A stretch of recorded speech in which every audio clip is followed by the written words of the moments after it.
Խնդիրը բավականին հաճախ հանդիպում է եւ հենց այդպիսին է լինում է գանգատը տղամարդկանց մոտ, որ սովորական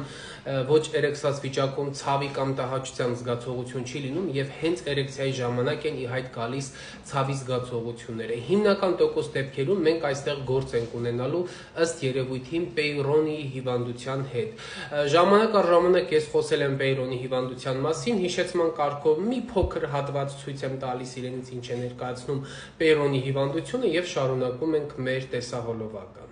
Ահա այսպիսի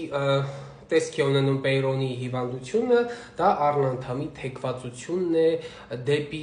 կարող է լինել դեպի ձախ կողմ, դեպի աջ կողմ, դեպի վերև եւ դեպի ներքև, նայած որտեղ է տեղակայված այս օջախը։ Տեսեք, սա նորմալ հյուսվածքն է առնանդամի,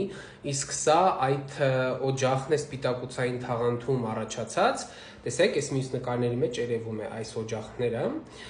որի հետևանքով տեղի ունենում առնանդամի թեքվածություն եւ բնականաբար ցավի զգացողություն էրեկցիայի ժամանակ։ Այո, հենց իմաստն կայում է նրանում, որ այդ ցավը ի հայտ է գալիս էրեկցիայի ժամանակ, գանգատները պացիենտներին անհանգստացնում են հենց էրեկցիայի ժամանակ, այդ իսկ պատճառով շատ կարևոր է ճիշտ հետազոտություն ընտրել այս դեպքում։ Շատ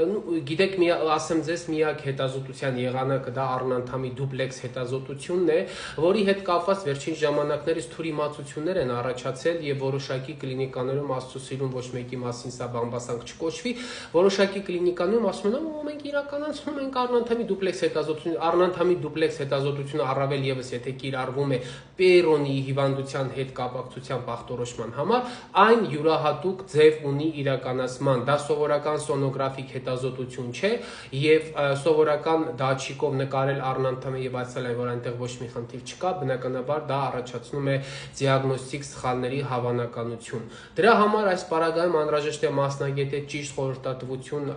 ճիշտ խորհրդատվություն անցնել։ Առաջնահերթ պետք է իհարկե բացառել տարատեսակ բորբոքային ինֆեկցիոն հիվանդությունները, սակայն հիշեք, որ բորբոքային ինֆեկցիոն հիվանդությունների դեպքում առնանդամի հետ կապված ցավի զգացողությունը լինում է ոչ միայն էրեկցված վիճակում, այլ նաև սովորական ժամանակ, կարող է կապված լինել միզելու հետ, կարող է ընդհանրապես կապ չունենալ միզելու հետ։ Այնպես որ ճիշտ դիագնոստիկ հերթականությամբ պետք է